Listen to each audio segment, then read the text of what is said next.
के बेरोजगार नौजवानों के लिए अच्छी खबर। सिंध हुकूमत ने आसान इक़साद पर बेरोजगार नौजवानों को ईवी टैक्सी फराहम करने का फैसला कर लिया।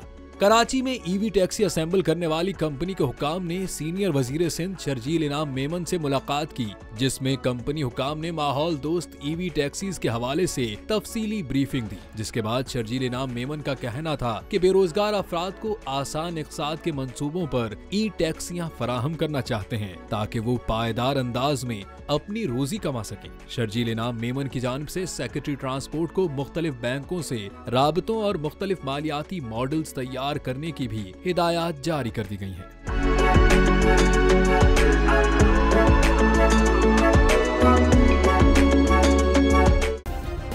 सब्सक्राइब करें और बेल दबाएं ताकि कोई खबर रह न जाए।